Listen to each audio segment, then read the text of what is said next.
la prevención de los accidentes de trabajo y de las enfermedades profesionales en todo el mundo y en el ámbito laboral. A lo largo de esta jornada vamos a desarrollar temáticas como procedimiento inspectivo en el ámbito de la fiscalización de higiene y seguridad laboral, al cargo del ingeniero especialista Sebastián Gallego, inspector del Departamento de Higiene y Seguridad de la Secretaría de Trabajo, y la hacemos en conjunto con la Superintendencia de Riesgos del Trabajo, que va a exponer acerca del COVID-19, considerada como enfermedad de carácter profesional y no listada, a cargo de Cecilia Reynoso y Víctor Jansen, del Departamento de Formación Técnica y Profesional de la Superintendencia de Riesgos del Trabajo. Vamos a pedir a todos, por una cuestión meramente de conectividad, que mantengan los micrófonos apagados y las cámaras también, para que no tengamos pequeños inconvenientes tecnológicos, sobre todo porque estamos un poquito complicados con la conectividad. En Salta el 4G parece una utopía. Después de las exposiciones se va a habilitar un foro de preguntas, y ahí sí ustedes pueden habilitar la cámara y el micrófono para realizar cualquier tipo de duda, consulta o inquietud que tenga respecto a lo que se exponga. Vamos a iniciar esta capacitación con palabras a cargo del secretario de Trabajo de la provincia de Salta, el doctor Alfredo Batule. Adelante, doctor. ¿Qué tal? Buenos días. ¿Se me escucha bien? Sí. Agradecer a todos los participantes que realmente la convocatoria que hemos tenido ha sido muy buena. Entiendo yo que los temas que se van a abordar en el día de hoy realmente generan siempre alguna inquietud, alguna duda, y que en ese sentido se ha producido, digamos, la gran cantidad de participantes. Agradecer a quienes nos van a acompañar desde la Superintendencia, del Trabajo, a los fines de hacer la exposición en cuanto a esto nuevo que nos apareció hace un año atrás, que es el COVID como enfermedad laboral, como lo dicen las normas de carácter presuntivo, y todas las dudas que se generan en ese tema. Agradecer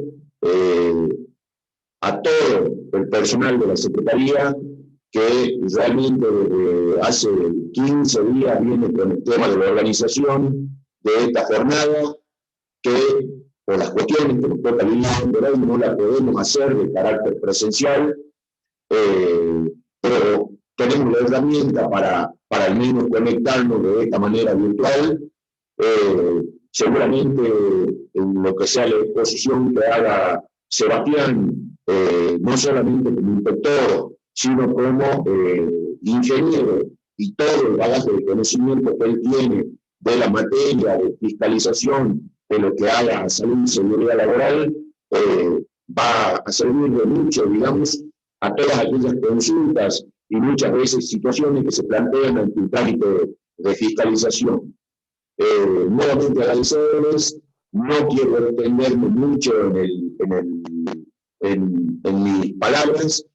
Sabemos que es un día importante, este Día Internacional de la Seguridad, de la Salud en el ámbito del trabajo, y fundamentalmente hoy con la pandemia, palabras tanto salud como seguridad que tienen un alcance muy importante y son absolutamente relevantes para que nos cuidemos, no solamente como trabajadores o trabajadoras, sino como ciudadanos y en nuestra querida provincia de Salta.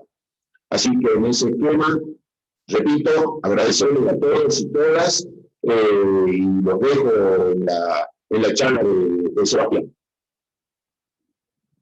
Muchas gracias, secretario. Estábamos escuchando al secretario de Trabajo de la provincia de Salta, el doctor Alfredo Batule. Les recordamos a ustedes que queremos que esta jornada sea dinámica, que se vayan con todas las herramientas y los conocimientos necesarios para que los puedan aplicar en su ámbito de trabajo, para los que son estudiantes, para que adquieran más conocimientos de los que ya tienen, y bueno, desearles que sea fructífera para todos y que podamos volver a encontrarnos en algún momento, quizá de forma presencial. Avanzamos con la jornada y le damos pie al ingeniero especialista Sebastián Gallego. Él es inspector del Departamento de Higiene y Seguridad de la Secretaría de Trabajo y va a hablar acerca del procedimiento inspectivo en el ámbito de la fiscalización de la higiene y seguridad laboral. Bueno, buen día, muchas gracias a todos, al doctor Alfredo Batule por esta oportunidad, y hoy bueno, vamos a empezar a hablar un poco de qué es lo que hacemos nosotros los inspectores desde el área de higiene y seguridad que tiene la Secretaría de Trabajo. Como decía mi antecesora, yo me desempeño como inspector en higiene y seguridad en lo que se denomina ATL Salta, ya vamos a ver qué es ATL, desde el año 2006. Un poco es objetivo de esta charla abordar algunas cuestiones que nosotros vemos en lo diario, ¿no? Que generan muchísimas dudas, tanto en empleadores como en los mismos profesionales de higiene y seguridad, que también les va a servir a los estudiantes, porque van a ser futuros profesionales en higiene y seguridad también, y que inclusive también a los mismos trabajadores, que muchas veces nosotros llegamos a los establecimientos y no entienden por ahí qué es lo que estamos haciendo realmente allí, para qué es nuestra visita o inspección, ¿sí? Entonces es un poco objetivo de esta charla aclarar un poco cuál es el procedimiento inspectivo, como dice el título de la charla, que nosotros llevamos adelante desde esta área, ¿sí? Bien, entonces lo importante es primero decir cuáles son los objetivos que tienen nuestros controles, ¿no es cierto? Principalmente la prevención y disminución de todo lo que son los accidentes laborales y enfermedades profesionales. Y en segundo lugar, hacer cumplir la normativa vigente en materia de higiene y seguridad. Quienes están ya en temática saben que nosotros principalmente aplicamos o controlamos dos leyes nacionales fundamentales. Una es la Ley Nacional de Higiene y Seguridad, el 19.587, y otra es la Ley de Riesgo de Trabajo 24.557. Como bien ustedes saben, hay muchísimos decretos reglamentarios, hay resoluciones complementarias que, ¿A dónde digamos, está? hay que conocerlas sí, al momento de No, comenzar. dice que la Holly está con la Sol, dice. La Holly está con Perdón, la hay un Sol. micrófono abierto. No, fíjate.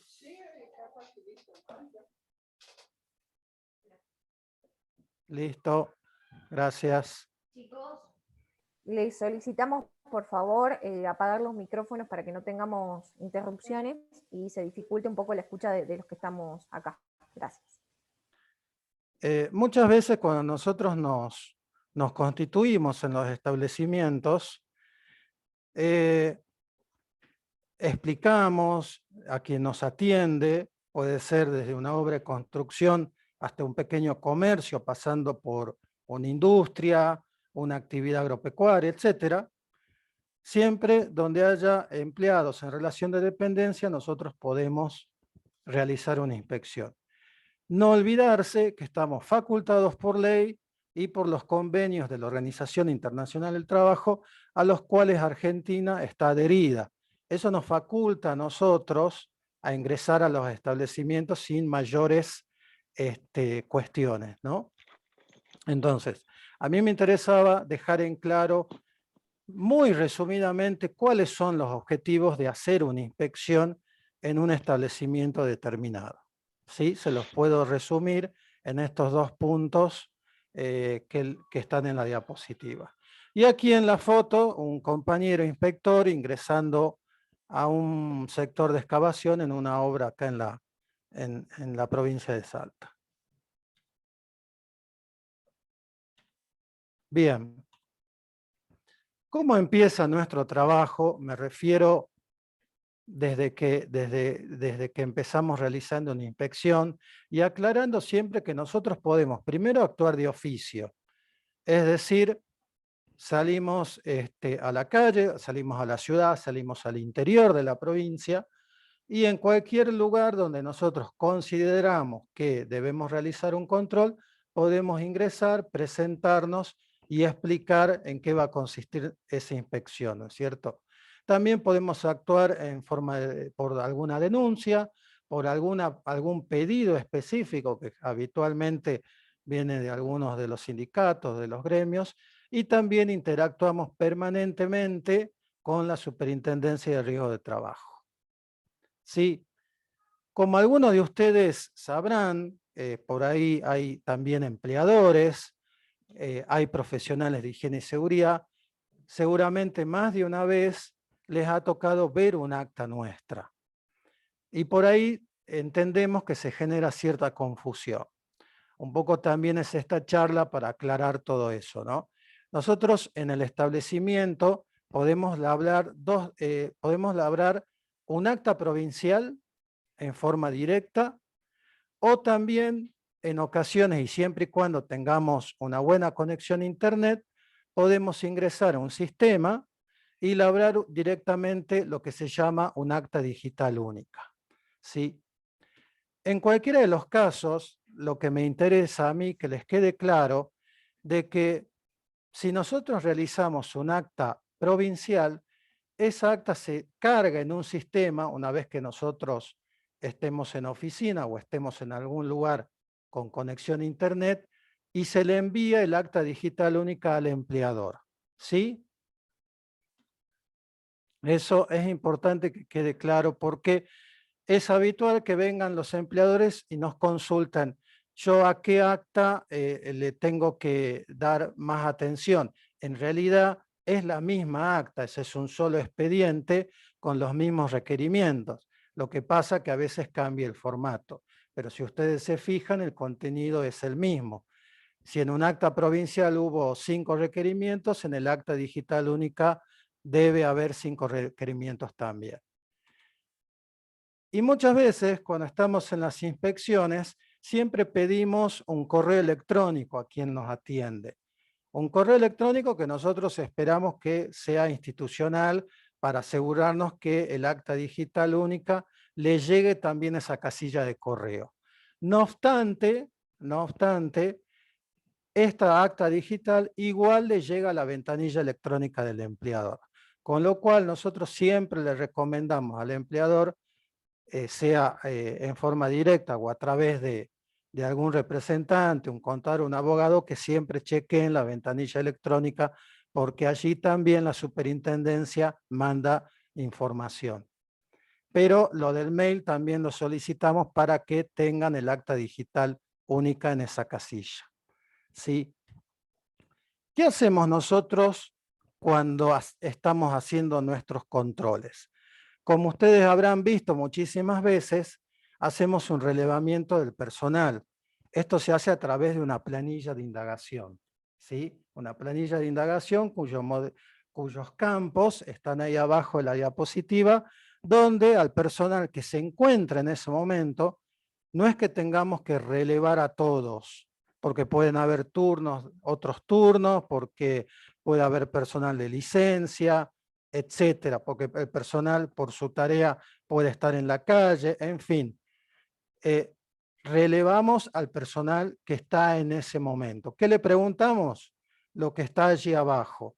Hoy, por una cuestión de protocolo, de pandemia, simplemente estamos preguntando toda esta información y el trabajador no firma por una cuestión de protocolo y evitar por ahí el pase de la lapicera y todo lo relacionado al COVID. ¿Sí? Ahí en la foto vemos una compañera que le está tomando datos a un trabajador de la construcción. ¿Qué otra cosa más hacemos? Que a veces, lógicamente, también siempre lo explicamos al principio, cuando llegamos al lugar. Hacemos un relevamiento de las condiciones del establecimiento, obviamente todas las que tienen que ver con higiene y seguridad.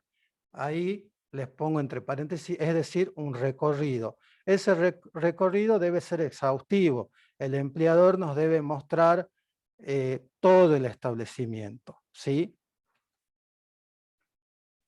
¿Qué otra cosa más hacemos en la inspección? Preguntarle al empleador o a aquella persona que nos atiende qué documentación de higiene y seguridad tiene en el lugar, ¿sí? Es decir, la que nos exhibe el empleador. ¿Por qué? Porque muchas veces cuando nosotros preguntamos acá en planilla, no sé si se ve la flechita, pero fíjense en apellido, nombre, DNI, fecha de ingreso. Este es el CAT que dice categoría, si tiene o no tiene RT, y CAP sería capacitación. ¿Sí? Hay veces que el personal nos puede decir sí, recibo capacitación, no recibo la capacitación, o sí la recibí, pero ya fue hace mucho. Entonces nosotros consultamos si hay registros de capacitación en el lugar. Otra cosa que también podemos consultar es la entrega de elementos de protección personal y ropa de trabajo. Le consultamos al empleador si tiene los registros de entrega en el lugar. Cuando nosotros hacemos requerimiento de documentación, es porque en el momento no se exhibió la documentación. No es que le estamos diciendo al empleador que no la tiene, no la hizo o el profesional no se la confeccionó, sino que simplemente al momento de la inspección no estaba en el lugar, ¿sí? Eso tiene que quedar claro. En las actas, cuando nosotros redactamos, ponemos no se exhibe, ¿sí? No se exhibe registro de capacitación, no se exhibe cuál o tal o cual documento, ¿ok? Y como ustedes sabrán, últimamente, lamentablemente con esta situación de pandemia que estamos atravesando, tenemos que salir también a controlar la implementación y el control de los protocolos, la verificación de su contenido. ¿Por qué? Porque hoy por hoy muchas actividades tienen protocolos generales. Lo que tiene que hacer el empleador es bajar esos protocolos y adecuarlos a su establecimiento, ¿sí? Entonces, si el empleador dice que tiene un protocolo, se tiene que plasmar en el establecimiento, ¿ok? Si puso que va a realizar un control de temperatura al ingreso, y esto figura por escrito en el protocolo que está aprobado, lo debe haber implementado en la práctica, ¿sí? Entonces, nosotros estamos controlando, además de todo lo que les comenté anteriormente, lo que es COVID-19 también. Esto lo podemos hacer en las inspecciones o podemos también inclusive salir a controlar exclusivamente COVID-19. ¿Sí? Entonces, siempre la recomendación hacia el empleador es que cumpla con los protocolos que tiene su actividad. Bien, y por ahí la pregunta es, ¿qué solemos pedir en las actas, ¿no? Y acá yo voy a aclarar, les voy a poner lo más importante, pero hay muchísimas otras cosas que va a depender de la actividad, de las características de la misma, del establecimiento, de dónde nos encontremos haciendo una inspección. No es lo mismo hacer una inspección en la ciudad que estar haciendo una inspección en la puna, por supuesto, pero yo acá les voy a poner las cosas que por lo general siempre se solicitan más allá del rubro que se esté inspeccionando, ¿sí? Entonces yo un poco a modo didáctico se los dividí en documentación general. Si ustedes han visto alguna vez nuestras actas, saben que siempre pedimos la nómina del personal asegurado a una compañía de ART, que pedimos que esté acreditada la entrega de las credenciales, pedimos estos dos formularios, el RGRL y el RAR, pedimos las capacitaciones, las constancias de visita, si es que hay algún tipo de asesoramiento por parte de un profesional en higiene y seguridad, o si directamente el establecimiento está obligado por ley a tener un servicio de higiene y seguridad, ¿sí? Esto viene a ser un poco la documentación general, que ustedes van a ver que más allá de que sea un acta de construcción, de industria o de agro, por lo general estas cosas siempre se solicitan. Vuelvo a insistir, no es que se le diga al empleador que no las tiene o que no las hizo, sino que no las exhibió en ese momento. De documentación específica, por supuesto, insisto, hay muchísimas cosas, ¿no? Ustedes saben que el tema de higiene y seguridad es muy amplio, hay mucha normativa y si uno se va a dedicar a una determinada actividad laboral, tiene que conocer toda la normativa relacionada. Es como si yo voy a manejar un auto, si voy a conducir, tengo que estar familiarizado con las leyes de seguridad vial y del tránsito. Esto es exactamente lo mismo. Cuando se trata de documentación específica y de algunas actividades críticas, podemos solicitar los estudios y mediciones elaborados según protocolos de la SRT. Esto es medición de iluminación, medición de ruido y vibraciones, protocolos de ergonomía, contaminantes químicos, etcétera. Las visitas por el profesional de higiene y seguridad, lo que les decía hace un ratito, si el establecimiento, por sus características, tiene la obligación de contratar un servicio de higiene y seguridad, obviamente tendrá que ser visitado por el profesional ese según una cantidad de horas profesionales mensuales o semanales si se trata de la actividad de la construcción. Para la construcción, siempre aviso de inicio de obra, programa de seguridad aprobado.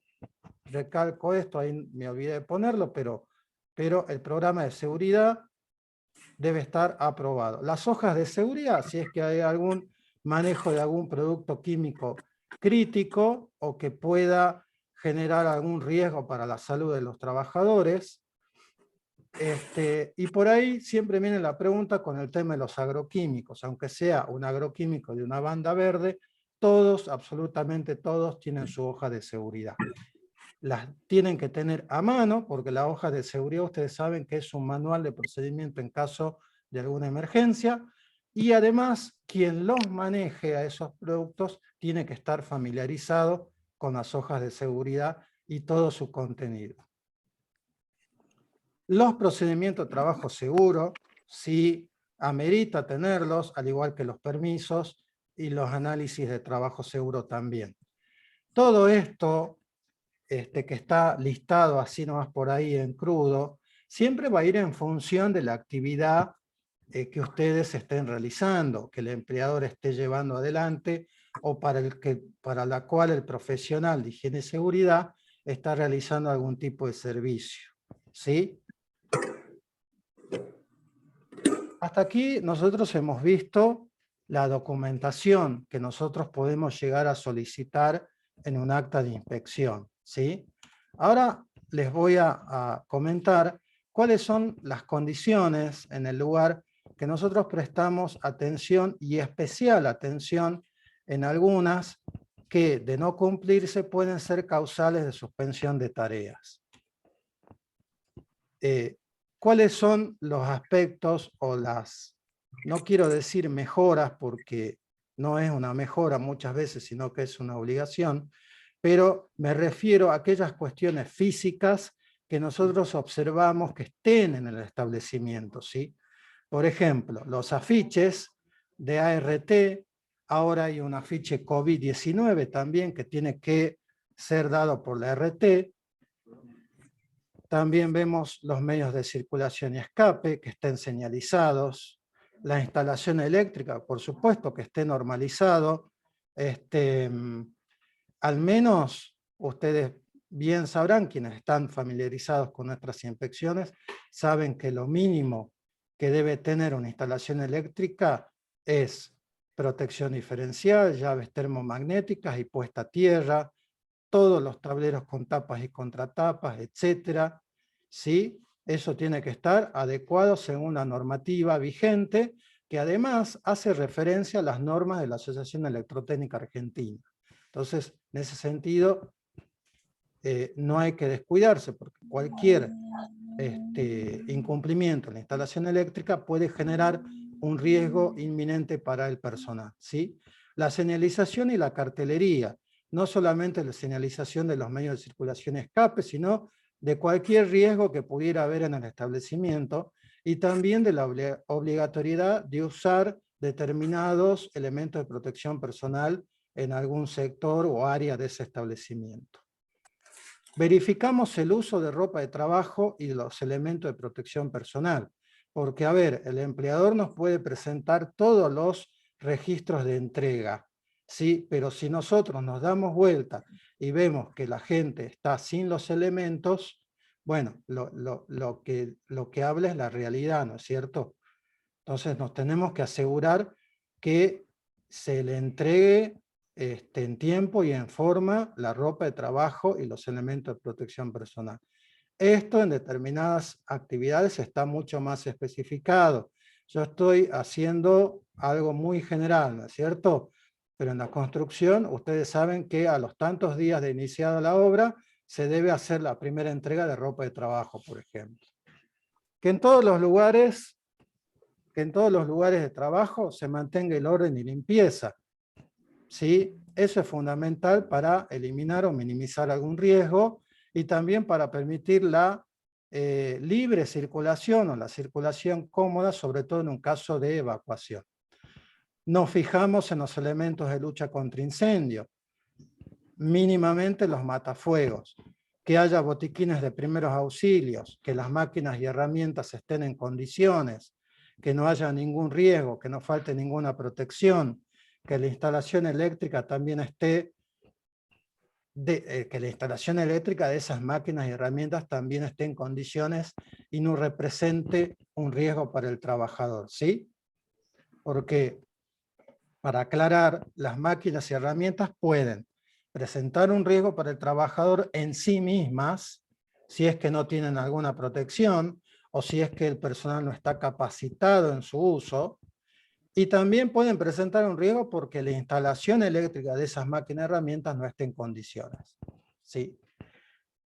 Y luego nos podemos encontrar, según la actividad, con trabajos específicos. Por ejemplo, trabajos en caliente, las soldaduras. Nos fijamos qué tipo de soldaduras se está realizando, en qué condiciones se le está haciendo, qué elementos de protección personal e indumentaria está usando el trabajador. Si hay algún trabajo en espacios confinados, bueno, cómo se lo está realizando, hay un procedimiento por escrito. Recordar que hay una resolución de la superintendencia específica para espacios confinados. Al igual que los trabajos en altura, ¿sí? Al igual que los trabajos en profundidad o en excavaciones, y al igual que los trabajos con productos químicos críticos. ¿Sí? Menciono agroquímicos, pero no es solamente agroquímicos, ¿sí? Hay muchos, ¿sí? No pensemos que no asociemos los productos químicos únicamente al agro, ¿sí? Porque en otras actividades también puede haber productos químicos igual o más críticos. Por ejemplo, en la actividad de la salud. En la actividad de la salud, todo lo que tiene que ver con esterilizaciones, se usan determinados productos químicos que también tienen sus riesgos y por ende sus hojas de seguridad. El empleador, y a través del profesional, se tiene que familiarizar con lo que dice la normativa. Eso es fundamental. Y acá en el recuadro les pongo algo que es importante, por ahí inclusive por una cuestión burocrática. Lo ideal es que la documentación siempre esté en el establecimiento. En las obras es obligación, ¿sí? Lo dice una resolución, que la documentación debe ser parte de un legajo técnico. Pero en resumen, lo ideal siempre es que esté en el lugar. ¿Por qué? Porque ustedes nos pueden mostrar a nosotros cuál es la documentación que tienen de higiene y seguridad. La revisamos, la vemos y si falta algo se lo observamos específicamente. Y de esa manera se ahorran también de tener que realizar un trámite y se pueden abocar quizás a las cuestiones específicas del acta, como ser la mejora de las condiciones en el lugar. Yo les decía recién que el empleador debe tener conocimiento de la normativa vigente. Hoy por hoy, si el empleador está haciendo una actividad laboral, debe estar familiarizado con las leyes de higiene y seguridad. No es excusa decir yo desconocía la ley, justamente por eso está el profesional para asesorarlo. Y cuando se trata de contratar a un profesional, siempre que sea un profesional habilitado y matriculado. Bien, ya hace un ratito les hablaba de las posibilidades de suspender ciertas tareas que hoy por hoy lo estamos realizando para la actividad de la construcción. Por ejemplo, trabajos en altura que no se estén realizando con medidas colectivas e individuales, que puede ser un montón de cosas. Que estén bien armados los andamios tubulares, que tengan plataforma con el ancho que exige la normativa, que el personal esté con los arneses de seguridad con línea de vida y que además esté capacitado. ¿Sí? No sirve tener a los trabajadores con los arneses de seguridad con línea de vida, punto fijo, si el lugar a donde están trabajando es inseguro.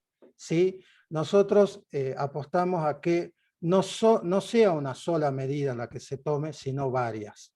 Ustedes saben, y los profesionales sobre todo lo saben, que en higiene y seguridad lo que abunda no sobra, ¿no es cierto? Entonces, falta de higiene y seguridad en los trabajos en altura es causal de suspensión de tareas. ¿Sí? El no cumplimiento de las normas mínimas de higiene y seguridad para trabajos en demolición o excavaciones, ¿sí? Que impliquen una correcta planificación de tareas, que haya permisos por parte del profesional de higiene y seguridad, que haya un relevamiento permanente de las excavaciones, sobre todo si hubo algún tipo de inclemencia climática, es fundamental para que no se suspendan las tareas. ¿Sí? Repito, acá yo estoy poniendo un resumen, pero si chequean la normativa hay muchísimas otras cosas. La maquinaria vial muchas veces es crítico porque es verdad, entendemos que hay poco espacio dentro de las obras, ¿sí? Pero hay que buscar una manera de que se puedan respetar las distancias de seguridad, ¿sí? Entre la maquinaria vial y el personal que esté trabajando en la excavación. El riesgo eléctrico, no hay una protección diferencial, falta una tapa, una contratapa, no hay puesta a tierra, esos son todos causales de suspensión de tareas. ¿Qué quiere decir? Que si se suspende tareas, por dar un ejemplo, por este punto, la obra no va a poder utilizar el suministro eléctrico hasta tanto no regularice esa situación. Riesgo de atrapamiento también puede ser un causal de suspensión porque falte alguna protección en alguna de las máquinas.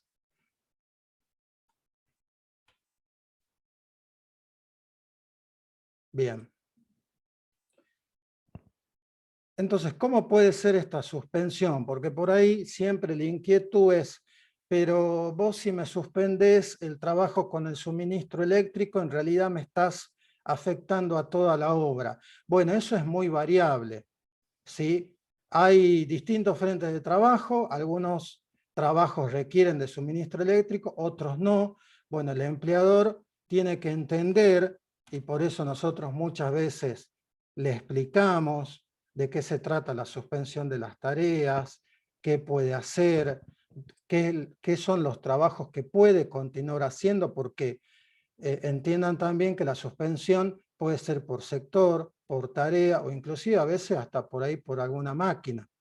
Entonces explicarle de que por ahí puede continuar realizando algunos trabajos en ciertos lugares o sectores, o que puede trabajar en todo lo que sea la mejora del lugar de trabajo para poder levantar la suspensión. ¿Sí? Porque luego nosotros volvemos a verificar, ¿no? Con el objetivo, en principio, de levantar esa suspensión, porque entendemos que el empleador de la construcción quiere continuar con la obra. vamos a verificar a la obra, vemos si se han realizado las correcciones y también nos fijamos si es que se respetó la medida de la suspensión. ¿Sí? Si nosotros vamos a la obra y se han realizado todas las correcciones, se levanta la suspensión. Si nosotros vamos a la obra y vemos que no se han realizado las correcciones y se continuó trabajando, tenemos que elaborar un acta diciendo que se hizo caso omiso a esa medida. ¿Sí? Bien, yo acá les puse un poco cuál es la leyenda que sale en el acta de suspensión, para lo cual el área tiene un acta específica. ¿Sí? Fíjense, el cese de dicha suspensión se encuentra supeditado a la verificación que realice este organismo, el establecimiento, de oficio o a petición de la parte interesada. Es decir, nosotros podemos volver a las 24, a las 48 horas, pero vamos a volver si es que el empleador se pone en contacto con nosotros y nos pide que volvamos, ¿sí? Porque ya ha realizado las cosas, porque no era tanto lo que tenía que mejorar, etc. Eso va a depender de cuáles hayan sido los motivos de la suspensión de tareas, ¿sí? Y acá, bueno, un poco lo que ya les comentaba, a fin de constatar la adecuada corrección de los incumplimientos vinculados. Y algo importante, que bueno, quizás al principio era motivo de mucho debate y por ahí con el tiempo ha ido quedando más claro, pero que figura también en el acta, se informa que los trabajadores conservan el derecho al cobro de las remuneraciones correspondientes de conformidad a las normas de la Ley de Contrato de Trabajo y disposiciones complementarias. ¿Sí? Bien, algo de control COVID, que era lo que les decía que estamos haciendo, a la par de inspecciones, o podemos también salir específicamente a controlar este tema, que el protocolo aprobado por la autoridad sanitaria esté presente en el lugar y que esté puesto en práctica, que sus medidas preventivas estén puestas en práctica. Es decir, si el empleador puso que iba a poner una mampara de acrílico para poner algún tipo de aislamiento, que esté concretado en el lugar. Si dijo que iba a hacer un control y registro de la temperatura al ingreso, lo mismo. También verificamos la cartelería, tiene que haber, ustedes saben que la cartelería está a mano, está en internet, la pueden descargar, imprimir, plastificar y colocar en los lugares estratégicos. ¿Qué lugares estratégicos? Ingreso de personal, sanitarios, vestuarios, etc. ¿Sí? ¿Cuáles son esos carteles? Síntomas del COVID, qué es el COVID, cómo es el lavado correcto de manos, sea con jabón o cuál es el correcto uso del alcohol en gel, etc. Si hay señalización, si hay barreras, la marcación en los pisos, cartelería que indique el uso de barbijo o tapabocas, cartelería que pida respetar el distanciamiento social preventivo y obligatorio. Si al personal se le va a hacer entrega de protección personal, es decir, barbijos o protección facial o ambas, o guantes, si hay elementos de higiene personal y hay elementos de limpieza, ¿sí? Porque en el protocolo puede también estar detallado que una vez al día o 2 veces al día se va a realizar una limpieza general del establecimiento o se va a desinfectar con tal o cual producto, de hecho algunos lugares lo hacen, ¿sí? Bueno, ¿dónde están esos productos de higiene? ¿Dónde hay alcohol en gel? ¿Dónde hay jabón líquido? ¿Dónde está la lavandina? En fin, todos esos elementos. Y por supuesto, la capacitación en COVID-19 al personal, ¿sí? El profesional en higiene y seguridad hoy por hoy sabe que además de capacitar en todos los demás temas de higiene y seguridad que tengan relación con la actividad, también tiene que hablar algo de COVID-19, ¿sí? Las principales dudas que tenemos hoy en día los ciudadanos respecto al COVID-19 son muchísimas. Entonces, la manera de que por lo menos el personal conozca esto es a través de la capacitación. También le consultamos al empleador si en este momento tiene personal con COVID-19 o si hay alguna persona que está aislado por ser sospechoso, o si tuvo alguna persona que contrajo la enfermedad y que ya tuvo su alta, por supuesto, inclusive a lo mejor presentó un negativo, ¿no es cierto?, un PCR negativo, y está volviendo gradualmente a la actividad, ¿no? Porque ustedes saben que en algunas ocasiones el COVID-19 deja algunas secuelas temporales o inclusive permanentes en algunas personas con determinadas características, ¿no? O que es personal de riesgo. Bien, una vez que nosotros hacemos la inspección, acá abajo en el recuadro tienen lo que es el fin de la inspección al pie del acta, digamos todo donde se dan los plazos. Acá fíjense que yo les dejé el rengloncito vacío porque esto puede ser 5 días hábiles acá en ciudad y 10 días hábiles en el interior. Esto es así en general. Y bueno, toda esta cuestión legal, ¿no es cierto?, que va al final de nuestras actas. En general, cuando nosotros volvemos con las actas de inspección, se deja esperar, se agotan los plazos, ¿sí?, que estén aquí detallados en el acta, y si el empleador presenta descargo, esa documentación se la revisa, ¿sí?, por eso allí dice compulsa, y si hay algún punto, como estos que les decía hace un ratito, de mejoras en el lugar, se va a verificar nuevamente al establecimiento, es decir, se visita nuevamente el establecimiento. Sí. La primera verificación se realiza transcurrido todos los plazos. Supongamos que inclusive el empleador haya pedido una prórroga, ¿sí? La segunda verificación, como algunos ya sabrán, se realiza previo pago de un arancel acá en la oficina contable de la Secretaría de Trabajo. Sí. Si el empleador al momento de esas verificaciones cumplió con todo, se cierra un expediente, ¿sí? Si no cumple,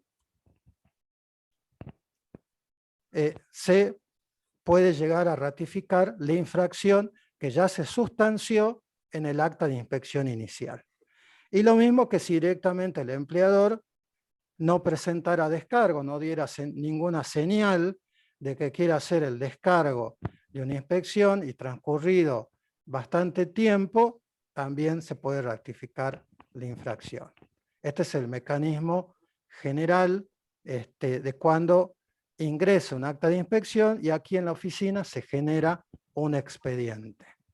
Pero entonces, para que sepan un poco cómo funciona el sistema de riesgo de trabajo, ustedes saben que la autoridad de aplicación es la Superintendencia de Riesgo de Trabajo, que interactúa permanentemente con las administradoras de trabajo local, en este caso la ATL Salta.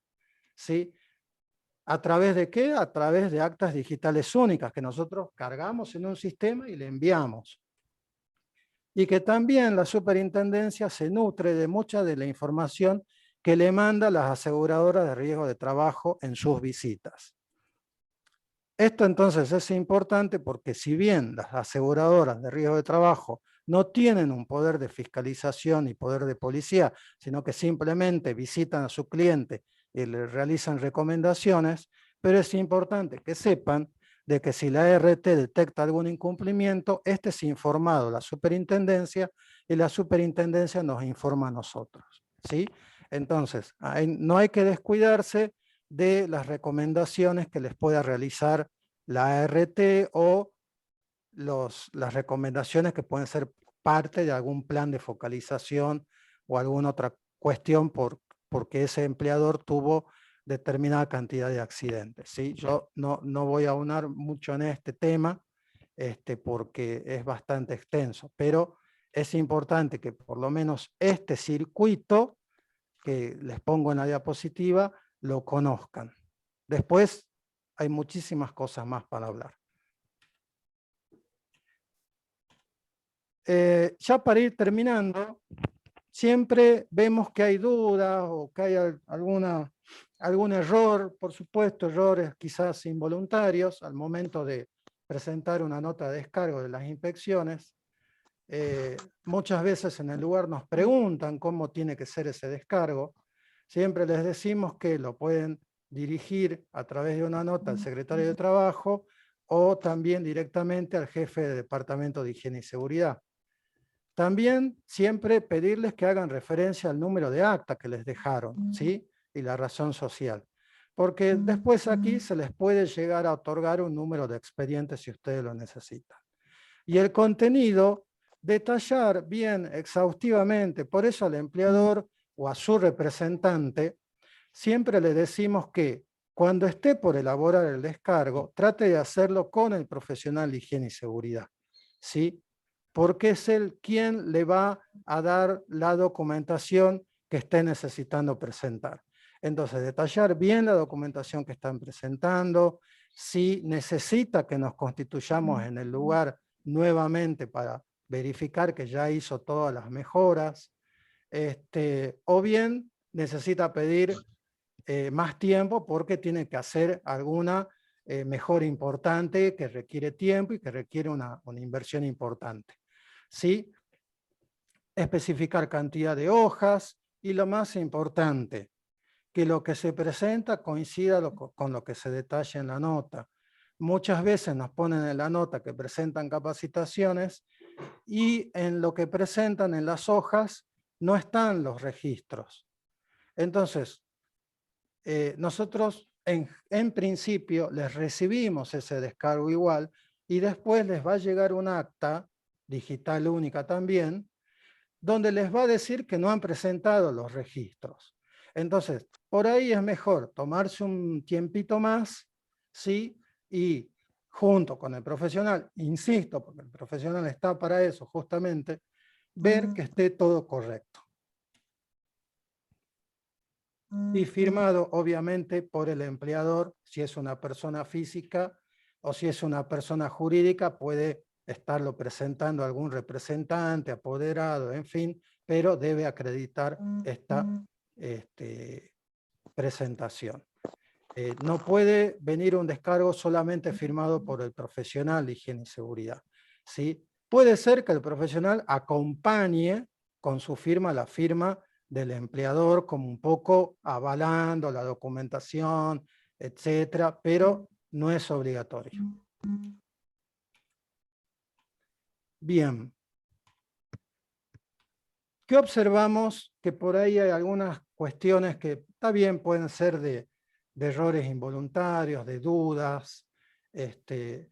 Por ejemplo, algunas cuestiones para mejorar la redacción de los documentos de higiene y seguridad, el contenido, prestar atención a lo solicitado. Por ejemplo, en los procedimientos de trabajo seguro ponen todo el contenido, pero se olvidan de poner el procedimiento en sí. Las investigaciones de los accidentes, tiene que haber por lo menos una descripción detallada de lo sucedido, si es posible con fotos. Tiene que haber, causas posibles que pudieran haber generado ese siniestro. Y por supuesto, recomendaciones. ¿Qué es lo que tiene que hacer el empleador para evitar que se repita un accidente como el que le pudo haber sucedido? También pueden poner conclusiones y también inclusive pueden poner si han usado alguna metodología en particular para investigar el accidente. Los registros de capacitación, nos falta la firma del empleador o a veces falta la firma del profesional, no se detalla la temática, el contenido, por ahí se olvidan de poner la fecha, la hora, la duración. Son cosas importantes. Digamos, yo a modo de mostrar esto, bueno, caigo en la generalización, pero no digo que en todos los casos sea así. No se olviden de que hay una resolución que habla sobre las obligaciones y las funciones de los servicios de higiene y seguridad en el trabajo, y ahí habla de cómo tiene que ser determinado el registro de capacitación, ¿sí? Tómenlo eso como guía. Cuando presentan los registros de entrega de ropa de trabajo y elementos de protección personal, tienen que estar todos los campos completos. Si ustedes no describen cuál es el trabajo que realiza la persona, ¿cómo van a saber qué elemento de protección personal le tienen que entregar? Eso es algo que tienen que mejorar. Esta es una resolución que ya lleva 10 años, ¿sí? Y por ello, cuando tengan dudas, consulten al profesional. Si no tienen un profesional a mano, saben que las puertas de la oficina, de los inspectores, en particular aquellos que justo le hicieron la inspección, los pueden llamar o pueden venir por acá y consultarle que le expliquen o que le amplíen qué es lo que le pidieron, ¿sí? Sea documentación o sea mejoras en el lugar. Con estos dos formularios también hay veces hay algunas inconsistencias, por eso siempre le pedimos que lo completen en compañía de un profesional. Por ejemplo, en el relevamiento general de riesgos laborales, que uno tiene que hacer un chequeo de la normativa y poner si cumple, no cumple o no aplica, vemos muchos casos donde el formulario dice que sí cumple todo o no aplica, o sea que no hay ningún incumplimiento. Sabemos que si uno tuviera que aplicar la normativa desde la A hasta la Z, es prácticamente imposible cumplir con todo el articulado. Entonces es muy difícil que haya un establecimiento que cumple con todo, ¿sí? Y no olvidarse que luego la RT tiene hasta 90 días para constituirse en el establecimiento y verificar el RGRL que completó el empleador, ¿sí? Y con respecto al RAR, que es el relevamiento de agente de riesgo, la obligación del empleador es presentarlo, ¿sí? El formulario. No es obligación declarar expuestos o no declararlos. Tiene que completar tiene que presentar el formulario. Hoy por hoy todo esto se hace en forma online, ¿sí? Pero si tiene duda de si tiene o no personal expuesto, lo mejor es que consulte con un profesional en higiene y seguridad. Cualquier duda, insisto, los inspectores se encuentran a disposición, ¿sí? Por último, mostrarle muy rápidamente, esta es una captura de pantalla del pequeño sistema que manejamos, ¿sí? A través de este sitio. Este es un sistema cerrado, de intranet, donde hay un usuario y una clave, y nosotros aquí podemos desde cargar actas hasta buscar información de determinados empleadores, ¿sí? Esto es algo que usamos nosotros desde ya hace bastante tiempo. Bien, estos son los medios de comunicación que tienen para ponerse en contacto con nosotros. Les encargo encarecidamente las redes sociales, circula mucha información por ahí. Ahí están detalladas el Facebook, el Instagram y el Twitter de la Secretaría. Hace poquito el área de prensa elaboró estas pequeñas placas vinculadas a la construcción. Es un trabajo que ya estamos haciendo, por lo tanto, entren a estas páginas, síganlas, o sí, síganlas, porque todo hay que poner, seguir el botoncito, y ahí les va a llegar toda esta información. Ahí tienen los mails, inclusive si quieren hacer cualquier consulta, y también aquí les dejo el domicilio de la oficina de higiene y seguridad, los teléfonos, y un mail que tiene también el área de higiene y seguridad, por donde también pueden mandar consultas sobre algún acta de inspección. Lo que sí, este es un medio que se lo puede usar para transmitir consultas, inquietudes, etcétera, pero no para presentar documentación y hacer ningún tipo de descargo. Eso se sigue haciendo acá personalmente a través de un protocolo que hemos establecido en la oficina. Así que bueno, muchísimas gracias a todos por la atención. Lamento por ahí haberme pasado un poquitito del tiempo, pero bueno, muchas gracias a todos los que asistieron y bueno, vamos a continuar con las exposiciones. No sé si hay muchas consultas. Sí, ingeniero, hay bastantes consultas, las vamos filtrando por el chat y una vez terminada la disertación de ambos organismos, vamos a empezar a responder todas las consultas. Así que tranquilos, realicen sus consultas por el chat y después todas van a ser respondidas. Le damos pie a el equipo de la Superintendencia de Riesgos del Trabajo con el tema COVID-19, considerada como enfermedad de carácter profesional no listada, a cargo de Cecilia Reynoso y Víctor Jansen, que ellos son del Departamento de Formación Técnica y Profesional de la Superintendencia. Hola, buenos días, ¿se escucha bien? Buenos días. Sí, perfecto. Sí.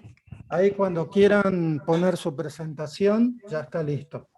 Bueno, perfecto. Ahí Cecilia Reynoso, a quien acompaño en el día de hoy, está compartiendo pantalla. Buenos días a todos, muchas gracias por esta invitación. La verdad que es un gusto para nosotros participar en este evento. Primero porque celebramos que la Administración de Trabajo Local, en este caso la Secretaría de Trabajo, organice estos eventos para promover los ámbitos de trabajo sanos y seguros y el cumplimiento de la normativa.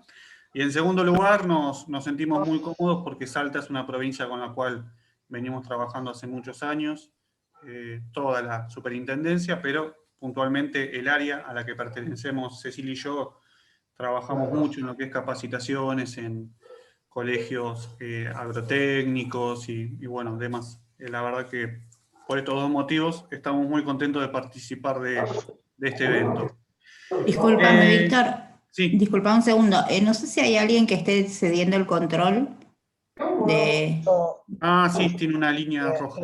Por favor, el que haya hecho los garabatos, si me los puede borrar, por favor. Capaz si descolgás la presentación y compartís de vuelta, capaz se borra, Ceci, me parece. A ver.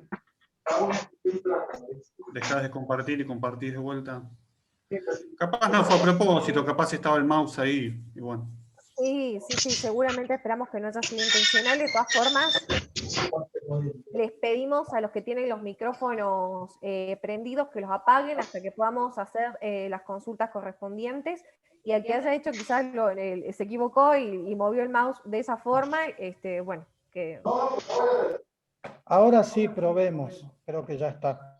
Ahí está, perfecto. Bueno, en esta parte de esta actividad, en esta presentación, junto con Cecilia vamos a tratar de compartir con ustedes todo el marco normativo que la Superintendencia publicó para adecuar el sistema de riesgo a esta emergencia sanitaria y a todas las situaciones que se fueron surgiendo. Antes de meternos de lleno en la normativa publicada por la SRT, por la Superintendencia de Riesgos del Trabajo, para darle un poco de marco a todo esto y entender el origen de estas normativas publicadas por la SRT, es bueno saber que el origen de todo esto fueron decretos emanados del Poder Ejecutivo. Menciono solamente dos. El 12 de marzo del año 2020 salió publicado y entró en vigencia el decreto 260, que es el que le da origen a esta declaración de la emergencia sanitaria. Después hubo una continuidad de esa emergencia sanitaria y esa continuidad se fue dando a través de las publicaciones de los decretos que le daban, que extendían las fechas, ¿no? Cuando la superintendencia toma conocimiento de esto, es cuando comienza a trabajar en normativa propia. Vamos a hacer breve mención de las normativas más importantes, las normativas que a ustedes como profesionales de higiene y seguridad, como trabajadores, como empleadores, les puede llegar a servir, y es la que aplican día a día. Pero básicamente para que entiendan de dónde sale la normativa de la SRT, bueno, es producto de este marco normativo nacional, ¿no?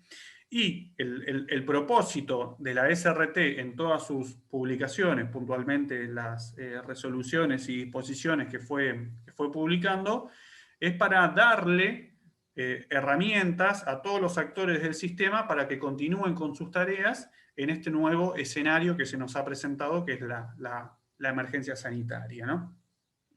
Una de las primeras normas que fue publicada por la superintendencia, y te pido, Cecilia, si podés pasar por favor la otra diapo, es la resolución 21 del 20, y esta resolución viene a dar respuesta y a poner en orden la primera situación modificada. Una de las primeras cosas que se nos modificó en marzo del año 2020, ¿cuál fue? Fue nuestro domicilio laboral, es decir, la llegada del teletrabajo para muchos de nosotros que hasta ese momento no lo ejercíamos y algunos no lo conocíamos. Entonces, en los primeros meses del año 2020, y en función de la emergencia sanitaria declarada anteriormente, la Superintendencia publica la resolución 21 del 20, en donde decía que los empleadores que tenían trabajadores realizando tareas remotas o teletrabajo deben denunciar. A veces nosotros utilizamos mucho la palabra denunciar, porque es un hábito incorporado en nuestro léxico, pero no es algo malo denunciar, no estás avisando nada malo. Denunciar también es sinónimo de dar aviso, poner en conocimiento a la aseguradora de riesgo de trabajo. ¿Qué es lo que le teníamos que avisar nosotros como empleadores, poniéndome como ejemplo? ¿Qué es lo que le teníamos que avisar a la ART? Teníamos que avisarle el primer cambio que había sucedido, es que los trabajadores no estaban más en la oficina o en la fábrica, no estaban más en el local o en el comercio. Algunos de ellos estaban trabajando de manera remota. Por eso es que la resolución 21 del 20 establece que los empleadores deben dar aviso a la aseguradora de riesgos de qué trabajadores están realizando tareas remotas y cuál es el domicilio en donde realizan las tareas remotas o el teletrabajo. ¿Por qué? Por la sencilla razón de que el domicilio laboral había pasado a ser el domicilio particular del trabajador. Entonces es muy importante para tener alcance de toda la cobertura del sistema de riesgo, es muy importante que la aseguradora de riesgo del trabajo tome conocimiento que el trabajador estaba realizando sus tareas, pero en un nuevo domicilio, ¿no? Que es el domicilio en donde se había colocado para realizar sus tareas de manera remota. Esto es un poco el puntapié inicial de todo este marco normativo. Ahora, cuando yo le aviso a la ART que el trabajador está en su casa realizando teletrabajo, y esto lo hago para que la cobertura tenga alcance en este nuevo domicilio, cuando digo cobertura me refiero a cubrir todas las contingencias laborales alcanzadas por la ley 24.557. Básicamente son tres contingencias, los cuales seguramente ustedes ya las deben conocer, pero ya que estamos las dejamos bien en claro para continuar. Un trabajador haciendo teletrabajo y habiéndose declarado su nuevo domicilio, seguía estando cubierto frente a un accidente laboral. El accidente in itinere, esto es una definición que viene desde antes y continúa, el accidente in itinere en esta situación es una probabilidad pero muy baja porque ya no hay traslado, pero es una definición que todavía está vigente porque no nos olvidemos que hay gente que sigue yendo a trabajar al establecimiento. Y la tercera contingencia laboral alcanzada por la normativa es la enfermedad profesional. Y es acá donde le doy el pie a Cecilia Reynoso, a mi compañera, porque esta es una parte de la presentación en donde tiene que hablar alguien que sepa, así que le voy a dar la palabra a Cecilia, y es la enfermedad profesional. ¿Por qué? Porque el COVID-19, y este es el tema que nos convoca hoy acá, el COVID-19 es considerado una enfermedad profesional, entre paréntesis, no listada. Ahora Cecilia les va a explicar bien qué significa eso, pero es importante que sepan que la enfermedad profesional, en este caso el COVID-19, es una situación alcanzada por el sistema en donde el trabajador está cubierto. Así que le doy la palabra a mi compañera Cecilia para que continúe con esta explicación. Gracias, Víctor. Bueno, buenos días a todos y a todas. Como ya me presentaron, mi nombre es Cecilia Reynoso, trabajo con Víctor en el Departamento de Formación Técnica y Profesional de la Superintendencia de Riesgos del Trabajo, y me uno a este agradecimiento a la convocatoria para que podamos dar a conocer lo que el sistema de riesgos está articulando en este momento desde el inicio así, de las medidas por la pandemia, para poder contener y que los trabajadores que se contagian si no vean vulnerados sus derechos. Hay mucha información, sí, y es desconcertante a veces tener idas y vueltas, pero siempre estos espacios son bienvenidos para poder transmitir todo lo que es oficial, ¿sí? Bueno, me quito de la cámara para poder conservar la conexión y continuamos con lo que venía hablando Víctor. Bien. Las enfermedades profesionales, como bien decía, son aquellas las que se puede vincular el agente de riesgo con la tarea que se realiza y el tiempo de exposición a ese agente, ¿sí? Hay normativa específica que nos dan una lista de las enfermedades profesionales que están reconocidas como tales, pero también tenemos la posibilidad de que si esa enfermedad no figura en los listados, se la reconozca, ¿sí? Se va a hacer mediante un trámite por enfermedad profesional no listada. Claramente, la enfermedad por COVID-19 no está en ese listado, nos sorprendió a todos, pero era necesario que se contemple de alguna manera, porque todos los trabajadores, los esenciales y los no esenciales, pero que salen a cumplir con sus actividades, están expuestos al riesgo de contagio, ¿sí? Por el simple hecho de salir a trabajar. En este contexto, el Poder Ejecutivo Nacional emite el año pasado el decreto 367, que se va a considerar, que es el que va a poner a la enfermedad por COVID-19 como presuntamente enfermedad profesional. ¿Por qué dice no listada? Justamente por lo que les decía antes, que no está incluida en la normativa de enfermedades reconocidas que les decía antes. Esto quiere decir que la superintendencia, ¿sí? La SRT, va a tener que determinar el carácter profesional de la enfermedad una vez que el trabajador tenga el alta. Como dice la diapositiva, la Comisión Médica Central es quien lo va a realizar una vez que ese trabajador ya esté recuperado y finalice con su licencia. Pero, mientras tanto, las aseguradoras tienen que brindar las prestaciones en especie y no pueden rechazar la cobertura de estas contingencias. Esto siempre y cuando las denuncias se realicen bajo las condiciones de la resolución 38 del 2020 y otras más de la resolución 10 de este año, que ahora las vamos a ver. Bien, seguimos teniendo a alguien que debe tener el control asociado al mouse y se está rayando la presentación, les pido disculpas, pero bueno, no sé, habrá alguien que tiene el control de la pantalla. Continúo.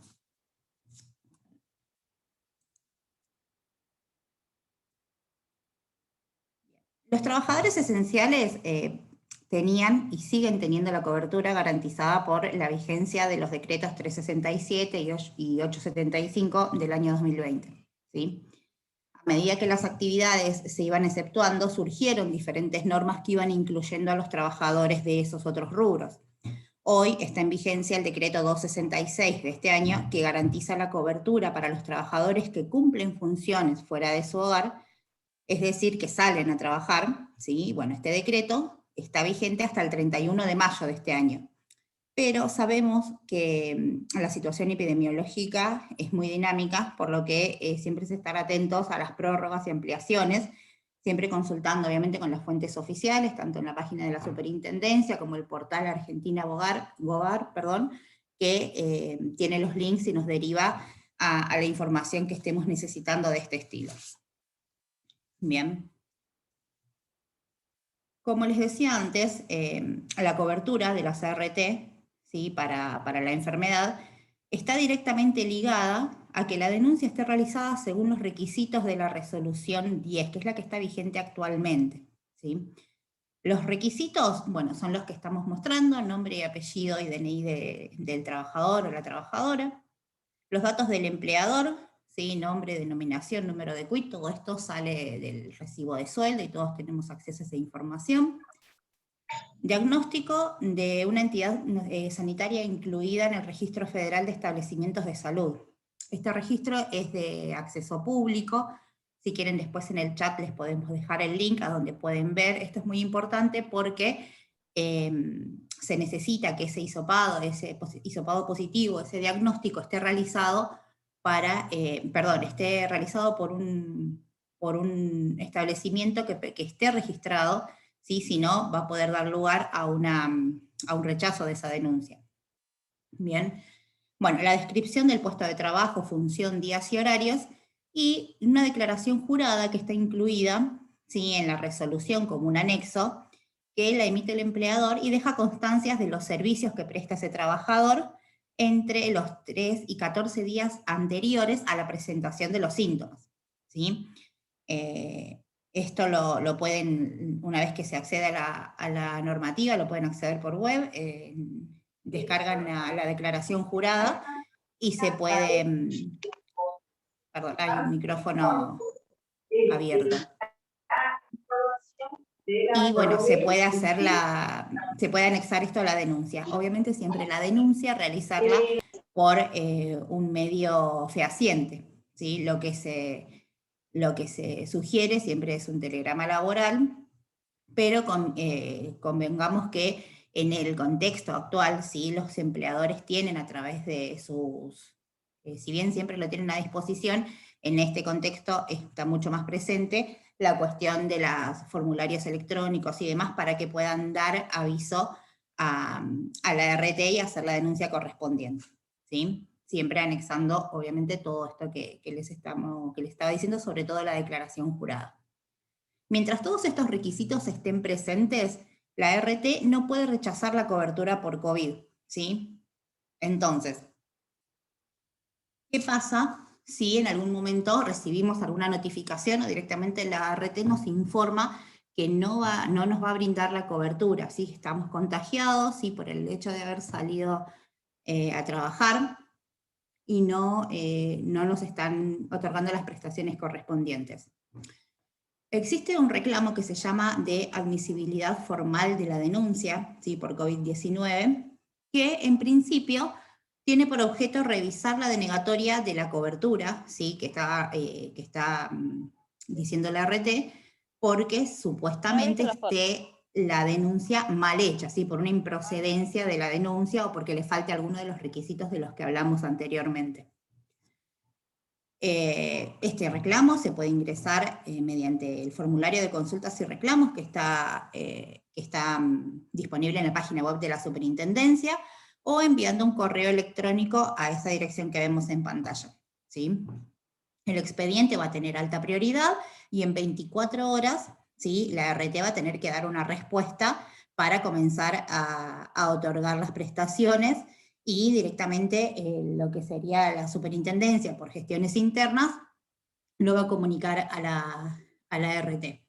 Pero ¿qué pasa? Si bien en principio este reclamo era, o sea, cuando se creó, tenía solamente el objeto de revisar los requisitos de la denuncia, hoy por hoy es el requisito que tenemos, es la herramienta que tenemos para cualquier problema que tengamos con la denuncia del caso de COVID positivo, ¿sí? Si el rechazo que nos está indicando de la cobertura, que nos está indicando la ART, cualquiera sea el motivo, primero tenemos que ingresar este reclamo, ¿sí? Una vez que esto se resuelva, después se va a ver si se otorga la cobertura, si hay se realiza otro tipo de trámite en comisión médica por el rechazo de la enfermedad, ¿sí? Pero el primer paso ante cualquier problema que tengamos con la denuncia es ingresar este reclamo, ¿sí? Por ende, es muy importante que lo tengamos presente. Bien. Una vez que ya tenemos la denuncia aceptada y nos están otorgando las prestaciones, ¿sí? O bien estamos teniendo la cobertura con el servicio de salud del que dispongamos, el alta médica, la RT, la va a poder ingresar, ¿sí? Con estas condiciones. Si hubo neumonía, ¿sí? Si el trabajador tuvo neumonía, tenemos los 10 días del comienzo de los síntomas, 72 horas de la desaparición de los síntomas, y con un PCR negativo. Bien. Si no hubo neumonía, ese PCR no es necesario. Bien, pero tiene que ser pasados esta cantidad de días, que es lo que vemos en pantalla. Bien. Luego, si hubo internación hospitalaria, si ese trabajador requirió una atención más extensa y demás, la RT tiene que informar de estos casos a la superintendencia dentro de las 24 horas de que se produce esta internación, ¿sí? ¿Qué es lo que nos garantiza esto? Que la superintendencia pueda auditar las prestaciones que está brindando la RT a ese trabajador, ¿sí?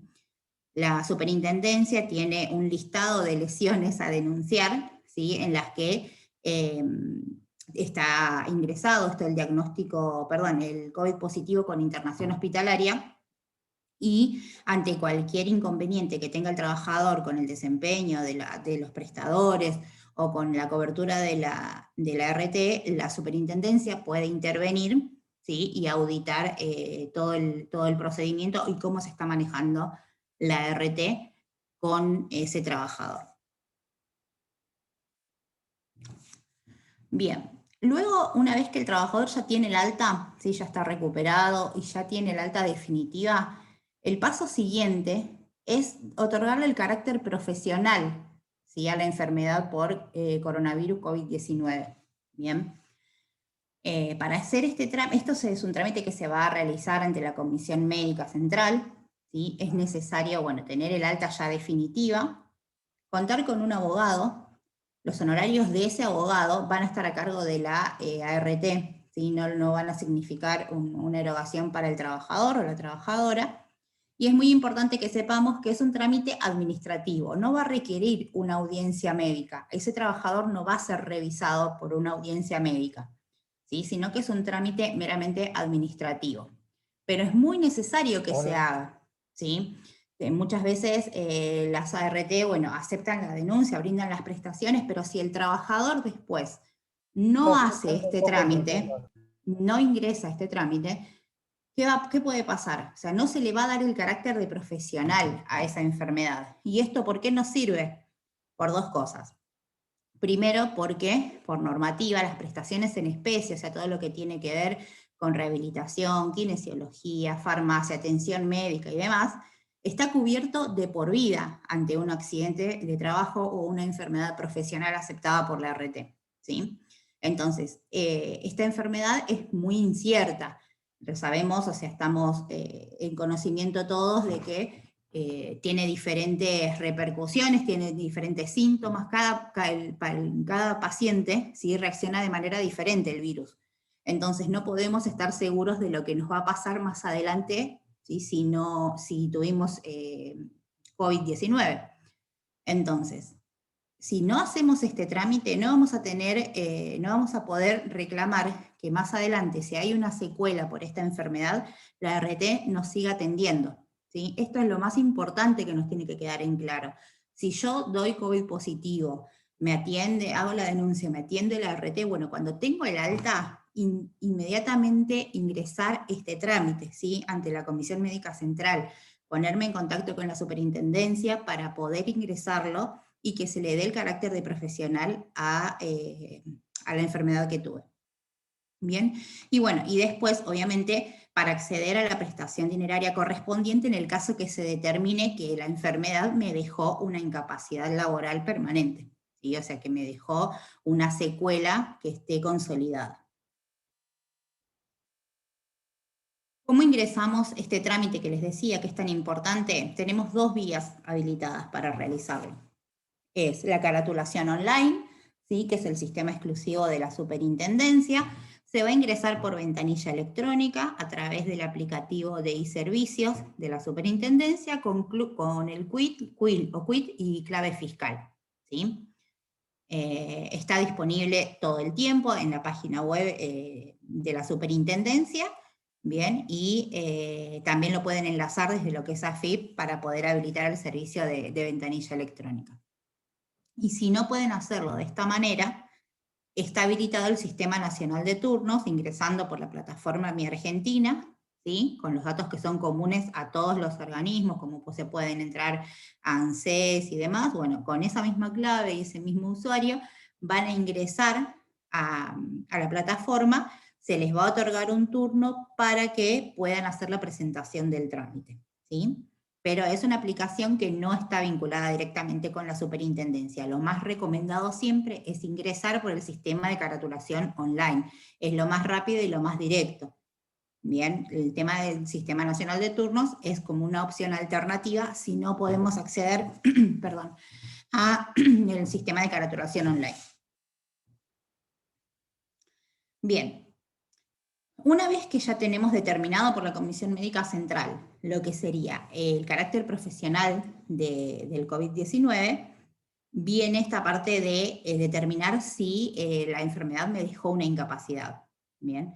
Esto se va a solicitar en una comisión médica jurisdiccional, ¿sí? Donde va a evaluar si el trabajador tiene secuelas incapacitantes a raíz del contagio, del contagio que tuvo, ¿sí?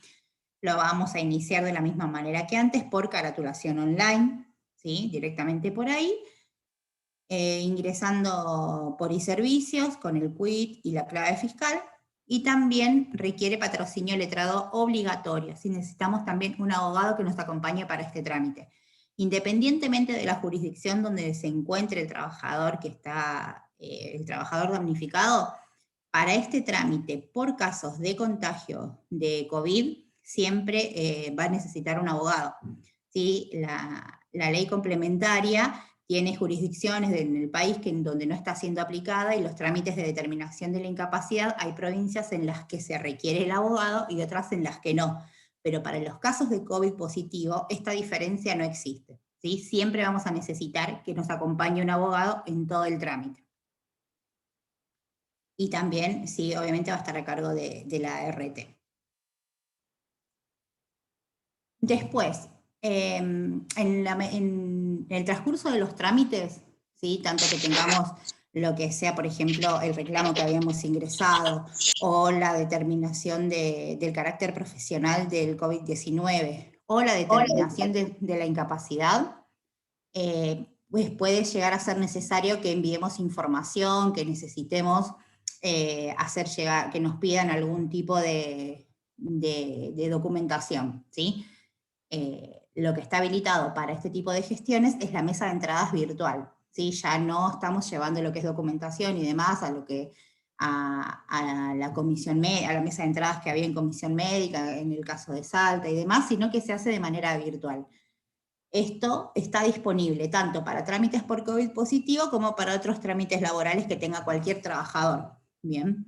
Pero bueno, está disponible siempre, o sea, las 24 horas, se ingresa también por el aplicativo iServicios en la página web de la Superintendencia. Necesitamos clave fiscal nivel 3 para esto.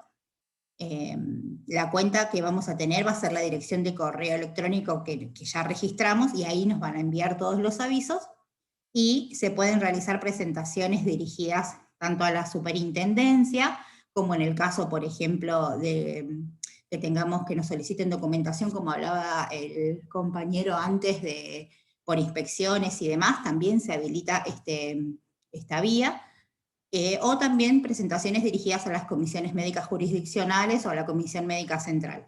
Acá hay una lista de los trámites que se pueden realizar a través de la mesa de entrada, pero tienen que ver con trámites ya iniciados, ¿sí? Lo que tiene que ver con inicio de trámites directamente relacionados por casos de contagio de COVID positivo, se realizan por caratulación online, como lo habíamos venido realizando, les había explicado anteriormente. Bien. Por mi parte, hasta acá todo lo que tiene que ver con los procedimientos, esto es muy general, se los contamos de una manera bastante, por ahí, rápida. Si todo puede llegar a tener dudas, pueden presentarse diferentes situaciones, cada caso es particular, pero siempre están habilitadas obviamente las vías de contacto con la superintendencia para que puedan sacarse todas las dudas, pero siempre tener en cuenta lo siguiente: imprescindible hacer la denuncia con esas condiciones, y sobre todo esta declaración jurada de la resolución 10, bien, que para que no nos la rechacen. Si la rechazan, hacer el reclamo, ¿sí? Para que se defina a ver cómo continuamos. Una vez que me aceptan la denuncia, ¿sí? Y tengo el alta, hacer la determinación del carácter profesional del COVID-19, y una vez que ya tengo determinado que el COVID-19 está puesto como enfermedad profesional para mí como trabajador, recién ahí puedo hacer la determinación de la incapacidad si tengo una secuela incapacitante por esa enfermedad, ¿sí? Ese es el circuito que tenemos que seguir. Te dejo, Víctor, para que completes la información que hay en cuanto a la normativa de prevención que estuvo sacando la superintendencia, para complementar un poco lo que había hablado el compañero anteriormente, ¿sí? Sí, perfecto, gracias Cecilia. La superintendencia, como autoridad de aplicación del sistema de riesgos, no solo publicó normativa relacionada los trámites de comisiones médicas o a los trámites administrativos ni a la cobertura de la enfermedad profesional. También publicó normativa en materia preventiva. Así que bueno, si bien no era el tema que nos habían convocado, como para cerrar un poco la presentación, nos parece oportuno hacer, como dijo Cecilia antes, una breve mención de toda esta normativa que se ha publicado. La SRT, desde el inicio de la emergencia sanitaria, ha perseguido el objetivo de publicar toda la normativa necesaria para que los trabajadores realicen sus tareas de un modo seguro, saludable, y en caso de que esa prevención haya fallado o haya sido insuficiente, reciban todas las prestaciones necesarias para recuperar ese estado de salud. Voy a hacer una breve mención de algunas normativas en materias preventivas. Al igual que Cecilia, les comento que esto simplemente es un pantallazo grande como para tener una idea. Toda esta información se encuentra disponible. Si ustedes visitan la página web de la Superintendencia de Riesgos del Trabajo, ni bien está la página, arriba a la izquierda van a encontrar una ventana que se llama Normas COVID. Ustedes hacen clic ahí y automáticamente acceden a un PDF que se actualiza una vez por semana, y en ese PDF, en ese archivo, van a encontrar toda la normativa que se ha publicado en relación al sistema de riesgos. Absolutamente toda la normativa. Eso como para que lo vayan viendo. ¿Por qué los invito a visitar páginas y a mantenerse informado? Si mal no recuerdo, el docente anterior hizo también esta mención. Estamos frente a un escenario dinámico, y este escenario dinámico hace que sea necesario estar constantemente informado sobre todos los cambios normativos. Este es un escenario dinámico en donde una definición o un concepto puede variar, ¿no? Por ejemplo, el concepto de contacto estrecho no es el mismo de ahora como era al inicio de la emergencia sanitaria. Bueno, por eso es muy importante que todos, pero principalmente los profesionales de higiene y seguridad, estén actualizados. Para que eso pase, la Superintendencia pone a disposición de todos ustedes, de manera libre y accesible en su página web y en sus redes sociales, este resumen de toda la normativa publicada, ¿no? Y bueno, volviendo un poquito a la presentación, y ya para ir dándole un cierre a nuestra parte, al menos, les comento rápidamente algunas normativas en materia preventiva que se fueron publicando, ¿no? Ya habíamos charlado un poquito de la resolución 21. La resolución 21 obligaba al empleador a darle aviso a la aseguradora de riesgo del trabajo de que se había modificado el domicilio del trabajador. El trabajador ahora estaba haciendo teletrabajo.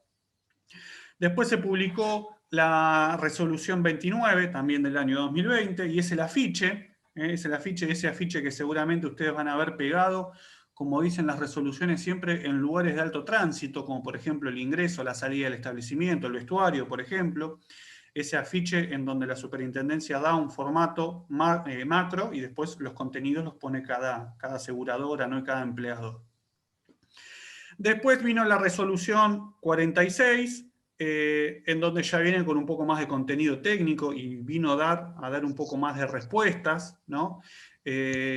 A lo que es la confección de protocolos para el COVID-19, vino a dar información, vino a dar soporte. Y después lo que nosotros tenemos, te pido Ceci si podés pasar a la otra diapo, lo que tenemos también, la resolución 46, si bien vino a dar un cierre a un tema que lo había originado la disposición 5. La disposición 5 fue una de las primeras normativas que publicó la SRT en materia preventiva, y es una normativa que pagó el precio de ser la primera normativa publicada en una emergencia sanitaria. ¿Por qué? Porque es una normativa que si hoy la leemos seguramente encontremos algunas observaciones y algunas cosas con las cuales algunos profesionales no estén de acuerdo. En realidad la disposición 5 no es que estaba mal redactada, y doy fe del calibre de los profesionales que trabajan en la superintendencia. El problema de la disposición número 5 es que es una normativa publicada, como dije antes, en un escenario dinámico. Entonces es una normativa que pagó el precio de ser la primera normativa publicada en una emergencia sanitaria de la cual no teníamos antecedentes, al menos en la historia moderna, ¿no? Después también tenemos algunas normativas que se han publicado específicamente para actividades económicas o para rubros. Por ejemplo, la disposición 6, que es un conjunto de recomendaciones para los trabajadores de la energía eléctrica. Después también tenemos normativa relacionada a los trabajadores del ámbito de las telecomunicaciones, ¿no? Y una normativa que se complementa muy bien con la resolución 46 es la disposición 16 del 20, en la cual es la última, corregime Ceci si estoy equivocado, pero es la última que se ha publicado en materia preventiva, y es el Protocolo General para la Prevención del COVID. Es una guía de recomendaciones, es un marco referencial que la superintendencia le da a los profesionales para redactar el protocolo COVID propio de cada establecimiento, ¿no? Es imposible que el mismo protocolo sirva para todos los establecimientos y para todas las actividades económicas. No es lo mismo la cosecha de tabaco que la construcción. Entonces, lo que la superintendencia da es un marco referencial para que después cada profesional de higiene y seguridad o profesional de medicina del trabajo redacten el protocolo propio y exclusivo para esa actividad económica.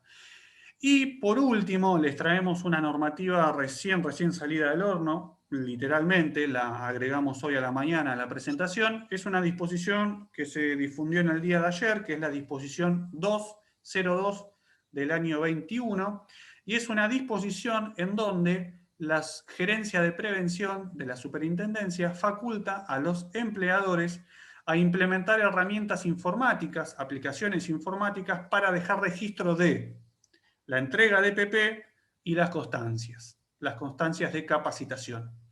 Y en un segundo artículo, esa disposición faculta a las aseguradoras de riesgo del trabajo y a los empleadores autoasegurados a dejar constancia de visitas, de recomendaciones y de capacitaciones también de manera digital.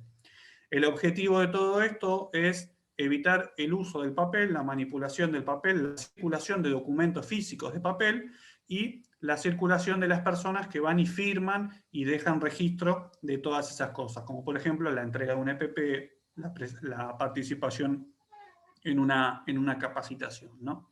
Así que bueno, todo esto que estamos compartiendo con ustedes son breves reseñas de normativas realmente con mucho contenido, muy interesante. Los invito a visitar las redes sociales y la página de la superintendencia, en donde ahí van a encontrar un montón de información, pero también parte del contenido de esta presentación, ¿no?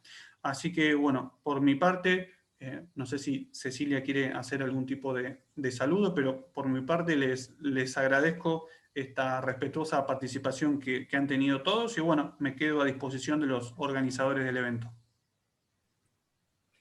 Bueno, muchas gracias. Muchas gracias, Víctor. Te agradecemos por tu disertación, y a Cecilia también, muy interesante el tema. Vamos a pasar a la ronda de preguntas en base a lo que fueron poniendo en el chat, y si quedase alguna pregunta o consulta que no la filtramos o que quieran hacerla, la pueden hacer al finalizar esta ronda de preguntas. La primera es: ¿cuáles son las habilitaciones que se necesitan para que un profesional de higiene y seguridad pueda trabajar en Salta? Sí, bueno, un poco, ya que empezamos la ronda de preguntas y aportes, los invito a la gente de la Super, bueno, vamos un poco contestando en función de lo que se pregunte, y también hay compañeros inspectores conectados, así que yo creo que todo aporte es más que bienvenido para contestar algunas de las preguntas. Puntualmente a lo que preguntan recién, como todo profesional de higiene y seguridad, como cualquier otro profesional, debe estar matriculado en su consejo o colegio correspondiente para estar habilitado a ejercer profesionalmente. ¿Alguna otra preguntita? Y vamos contestando entre todos. Sí. Reynoso Gabriel nos pone: en las inspecciones de higiene y seguridad, ¿las provincias se articulan con las agencias territoriales del Ministerio de Trabajo en cada provincia? Bueno, por ahí me van a poder dar una mano los demás compañeros, pero hay veces que sí, sí, sobre todo cuando es alguna actividad en particular. A mí en lo personal me ha tocado hacer inspecciones con inspectores de la Agencia Territorial de Nación, algunas actividades agrícolas, también no solamente junto a ellos, sino también a lo que es RENATRE, WATRE. También hacemos inspecciones en conjunto con los inspectores de la superintendencia, que a veces se llegan por acá por territorio. Así que sí, sí, sí, no es algo de obviamente todos los días, pero sí se coordina en ocasiones operativos integrales que se llaman, donde puede haber más de una agencia u organismo, ¿no? Perfecto. La próxima pregunta es, ¿en qué valores están las multas en caso de que los empleadores hagan caso omiso? Bueno, esos son valores que más le competen a otra área de la Secretaría, que es el área de sumarios y multas. Pero esas multas en general están en función del salario mínimo vital y móvil. Y obviamente en lo que respecta a nosotros, higiene y seguridad, también será de la gravedad de las falencias, ¿no? Acuérdense que yo en la presentación di varias razones de suspensión de tareas. Hace unos días se suspendieron tareas en algunas obras y las causales de suspensión eran 4 o 5 aspectos que no se estaban cumpliendo. Imagínense que, bueno, las multas van a variar. Nosotros los inspectores no manejamos montos específicos ni nada, porque no es una información que nos competa a nosotros al área, pero sí está en función de lo que les decía recién. ¿Al cuánto tiempo de ser contratado se debe recibir los CPP y la ropa de trabajo? Habría que ver contratado, no sé si es a la persona que preguntó, se refiere a contratado literalmente o más está refiriéndose al cuánto tiempo de que una persona ingrese a su trabajo. En el caso de la construcción, la normativa es clara, dice que, corríjanme los chicos, no sé, siempre me confundo entre 7 días o 15 días. 7 días, claro, gracias Mario. 7 días para la indumentaria, 15 días para la capacitación básica. Ahora, si es otro el caso, te pediría que nos dé un poco más de información para poderte dar una respuesta más precisa. Perfecto. ¿Se puede hacer descargo por las actas generadas en obra? ¿Cuánto tiempo tienen por lo general y quiénes la presentan? Ellos ponen que conocen la modalidad de Jujuy y quieren saber si acá en Salta se actúa de la misma forma. Bueno, conozco un poco la modalidad de Jujuy, no sé si habrá cambiado en los últimos tiempos, pero acá acuérdense que yo en una de las diapositivas les ponía un pie de acta, unos parrafitos al pie de acta, donde yo les dije 5 días para lo que es el radio de la ciudad de Salta y 10 días para el interior. Eso es para hacer el descargo, ese es el plazo máximo según corresponda para hacer el descargo. ¿Sí? Al día 5º o 10º según corresponda, el empleador habitualmente hace el descargo. ¿Sí? Viene acá a la oficina, si es que está en el radio de la ciudad de Salta, y si está en el interior va a usar alguna de las delegaciones que tiene la Secretaría de Trabajo. ¿Sí? Pero en eso siempre les sugerimos que respeten ese plazo, no para hacer todas las cosas. Por ahí el empleador cree que tiene 5 días hábiles para hacer todas las cosas, presentar todos los papeles, o 10 días hábiles si está en el interior. Eso no es así. Esos plazos son para presentar el descargo, ¿sí? Es decir, estoy acá, voy presentando estos papeles, el resto voy a pedir plazo, mi voluntad es la de dar cumplimiento a todo lo que se le está pidiendo. Ahora, si no, es como les mostraba en la diapositiva. Infracción, acuérdense de la infracción, no presenta descargo, bueno, transcurrido un plazo bastante considerable, obviamente en algún momento ese empleador le puede llegar una notificación de una multa, ¿sí? Por eso es importante el descargo. No sé si está contestada la pregunta. No sé el caso de Jujuy, yo creo que, no sé alguno de los chicos, de los compañeros que están conectados, pero creo que es muy similar al nuestro, y viceversa. ¿Bajo qué DNU o reglamentación se solicita PCR a las contratistas de una obra cuando hubo un caso positivo de COVID en esa obra por parte del comitente? Bueno, yo esa pregunta le pediría más a la gente de la Super si nos puede dar una mano para responder. Cecilia, Víctor, no sé si están por ahí. Hay una consulta que me parece que es más para ustedes. Sí. La pregunta hace mención de cuándo o por qué pide PCR. ¿La podés repetir a la pregunta? Ya te la repetimos, Víctor. La repito de vuelta. ¿Bajo qué DNU o reglamentación se solicita PCR a las contratistas de una obra cuando hubo un caso positivo de COVID en esa obra por parte del comitente? Sí. La superintendencia no menciona en su normativa la palabra PCR. Lo que dice son dos cosas. Primero, que se tomen las medidas necesarias para aislar a los contactos estrechos. Entre paréntesis, definición de contacto estrecho, nos vamos a la página del portal Argentina.gov.ar. Lo que la superintendencia hace, respetando nuestro sistema federal, es que hay que adherirse a las autoridades, a lo que establecen las autoridades sanitarias jurisdiccionales. Por ejemplo, hay jurisdicciones que dan altas por diagnóstico. Hay médicos que determinan que si no hubo síntomas, a la tanta cantidad de días el trabajador tiene el alta, pero no hay normativa de la superintendencia que mencione la palabra PCR. Lo que dice es que se tomen las medidas necesarias para identificar los contactos estrechos y aislarlos de manera temprana. Perfecto, muy clara la respuesta. La próxima pregunta es, ¿por qué las RT están rechazando las denuncias COVID aún entregando documentación que solicitan con el PCR positivo? En este caso, ¿cómo proceder si lo rechaza la RT? Bueno, eso entra en lo que habíamos estado explicando del reclamo de admisibilidad formal de la denuncia, ¿sí?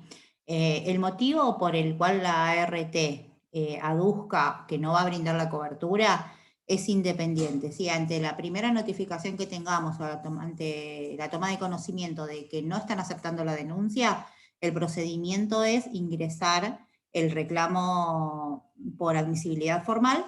Y una vez que se ingresa ese reclamo, ¿sí? La superintendencia lo que va a hacer es determinar si se continúa con la cobertura y el carácter profesional una vez que el trabajador tiene el alta, o si se trabaja directamente como un trámite de rechazo. Sí, el motivo va a ser el que la ART aduzca. Nosotros no podemos saber por qué los rechazan, cada caso es particular.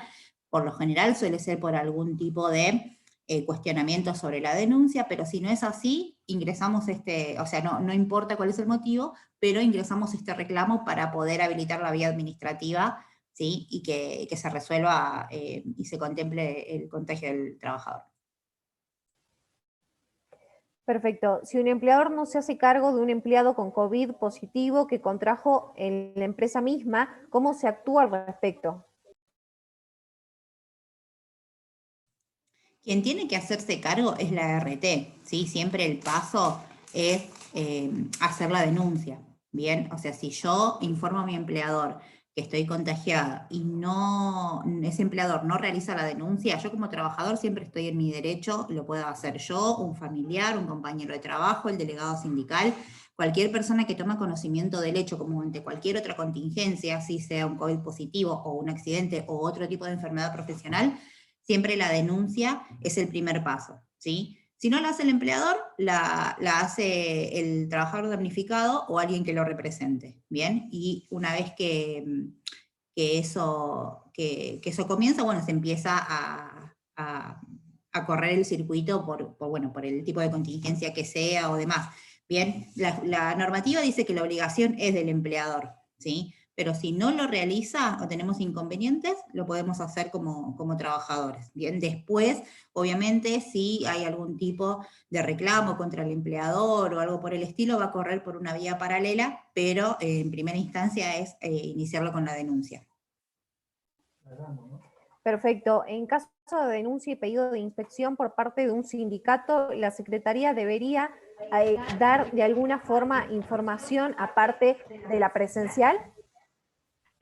No sé a qué información se referirá la persona que pregunta, pero la información es la que, a ver, en esos casos habitualmente vamos al lugar a hacer la inspección acompañados del sindicato, ¿sí? Y ahí se le explica todo el procedimiento, por qué estamos presentes, a pedido del sindicato, etcétera. Y después, obviamente, hay información que por ahí es más sensible, que eso es ya más privado, ¿no es cierto? Pero digamos, se le explica todo lo que es el procedimiento, la inspección y por qué se está realizando ese control. Hay varias preguntas que se repiten, así que las vamos a agrupar. Una de ellas es, una persona que se encuentra trabajando de manera remota y contrae COVID, tiene PCR positivo y está actualmente en aislamiento en su domicilio, pero no requiere internación. ¿Debe continuar cumpliendo sus funciones de manera remota? ¿Hay alguna normativa sobre esto?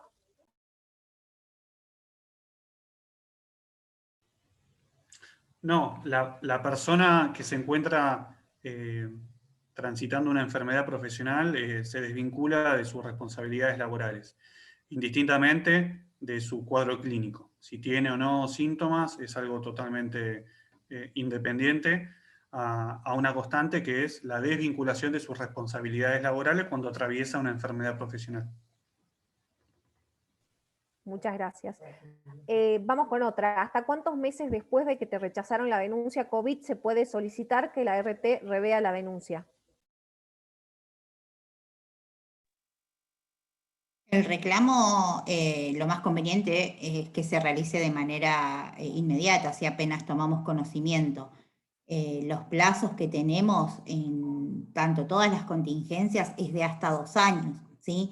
Pero contemplando el caso de los contagios por COVID positivo, siempre se recomienda hacerlo lo más rápido posible, ¿bien? Porque, bueno, obviamente el trabajador puede ir requiriendo diferentes atenciones o puede haber diferentes cuestiones que ir afrontando a partir de esa enfermedad, ¿bien? Pero el plazo que hay por normativa para cualquier reclamo referido a una contingencia es de 2 años. Perfecto, buenísimo. Son muchas las preguntas que quedan sin responder. Pedimos por favor que las hagan llegar al mail que adjuntamos acá en el chat, que es histrabajosalta@hotmail.com o gmail.com. Agradecemos mucho la participación, la convocatoria. Fue una jornada donde se llevan seguramente muchos conocimientos y herramientas. Y para finalizar vamos a pedir unas palabras de cierre a cargo del jefe del área de higiene y seguridad de la provincia de Salta, Mario Cardoso. Si me disculpas un segundito antes de dar paso al señor Mario, les estamos pasando por el chat el link donde pueden consultar el listado de prestadores reconocidos y registrados para las denuncias, ¿sí? Para saber si el prestador que me está dando ese diagnóstico positivo está incluido en ese registro, como para evitar un posible tema ahí con la RT. Bien, nada más que eso. Gracias. Perfecto, Ceci. Muchas gracias. Antes de darle la palabra a Mario, sí, voy a aclarar una de las preguntas. Tal como dijo Sebastián, las multas dentro de lo que es los parámetros legales, la provincia de Salta ha adherido mediante leyes provinciales a lo que es el Pacto Federal del Trabajo, ratificado por Ley Nacional 25/12. En ese esquema, las metas van de la mano de lo que es la aplicación del salario mínimo vital y móvil. De acuerdo al tipo de infracción que se trate, ya sea leve, grave o muy grave, surgen los porcentajes que se toman de ese salario mínimo vital y móvil para imponer la sanción. Eso está en los parámetros legales.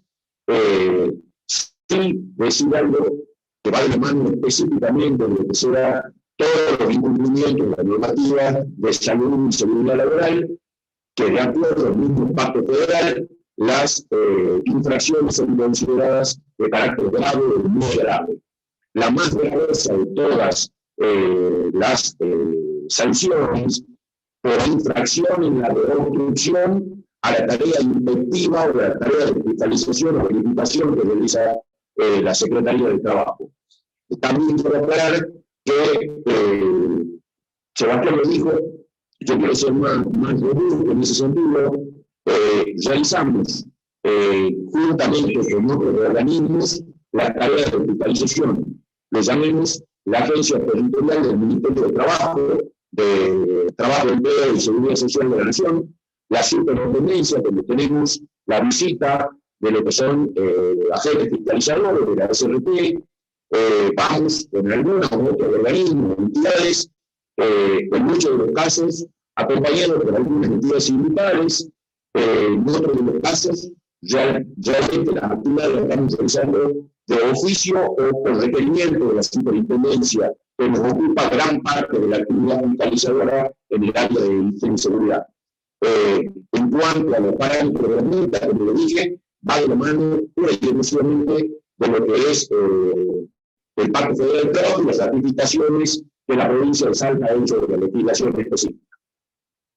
Solamente eso, sí, y bueno, le doy la palabra a Mario como jefe del área de higiene y seguridad del trabajo.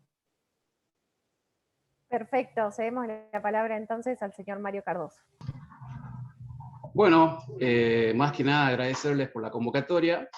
Les comentamos que apenas iniciamos las inscripciones, se nos completó el cupo, así que muchas gracias también sobre todo a los expositores. Excelente Sebastián Gallego y un saludo especial a la superintendencia que estuvo siempre a disposición, sí, a Cecilia, a Víctor y bueno, Viviana también, que es con la que hicimos los contactos. Espero que se lleven algunos conocimientos y herramientas para aplicar y espero que seguramente vamos a estar organizando alguna otra jornada más adelante. Los chicos de la superintendencia, si quieren agregar algo más. Sumarnos a los saludos y a los agradecimientos, la verdad que fue una jornada muy productiva. Y en el chat de esta plataforma les compartimos el formulario de solicitud de capacitaciones. El Departamento de Formación Técnica y Profesional de la SRT, el área a la cual pertenecemos con Cecilia, brinda asesoramiento y capacitaciones. Y también les compartí el link de la página web, más puntualmente de la parte de capacitación, donde van a encontrar información, material de lectura y el aula virtual, que es otro servicio que también ofrece la superintendencia en materia de capacitación. Así que le doy la palabra a Cecilia por mi parte. Muchas gracias y fue una jornada muy buena. No mucho más que agregar, sí, volvemos a agradecer la convocatoria, fue una jornada creo que muy productiva, incluso también para nosotros conocer, ahondar sí, en el trabajo de las ATL y también conocer los mecanismos que nos conectan sí, entre organismos, profundizarlos más bien, y saludarlos y bueno, quedar a disposición de ustedes, como dijo Víctor, ante cualquier necesidad de información, de capacitación, estamos disponibles. Que tengan buen día. Muchas gracias a todos los que participaron. Fue una jornada, la verdad, muy interactiva, muy productiva, muy fructífera. Ojalá podamos encontrarnos nuevamente en otras jornadas. Algún día será presencial, como estábamos acostumbrados. Esta jornada la vamos a subir a nuestro canal de YouTube Secretaría de Trabajo Gobierno de Salta para que puedan chequear y repasar conceptos. Nuevamente, si tienen alguna duda, apuntamos en este chat nuestro email para que puedan enviarnos ahí sus dudas y consultas. Muchísimas gracias. Muchísimas gracias. Ante la proximidad del Día de los Trabajadores y de las Trabajadoras, mandarle un fuerte saludo a todos. He visto que nos acompañan varios dirigentes de distintas entidades sindicales, con lo cual mandarle un abrazo grande a todos los representantes de sindicatos de acá de la provincia que nos acompañan y que se sumaron. Así que un buen día para todos el próximo sábado. A disposición, agradecerle a la representación de la superintendencia, porque entiendo que ha sido muy enriquecedor los datos y la información que nos han pasado. Si bien está todo dentro de lo que es la normativa, muchas veces leer la abundante cantidad de normas jurídicas que va saliendo se dificulta. Comprometerlos a que prontamente podamos hacer una nueva capacitación de algunos otros temas tan sensibles como los que nos tocan vivir en razón del COVID. Así que, bueno, desde acá de la Secretaría, un fuerte abrazo a todos los trabajadores y a todas las trabajadoras para el próximo 1 de mayo y a disposición de la Secretaría de Trabajo para todo lo que necesiten. Muchas gracias por sus palabras, secretario. Nuevamente, gracias a todos y nos encontraremos en otra jornada. Gracias, hasta luego. A seguirse cuidando. Saludos, muchísimas gracias por la jornada.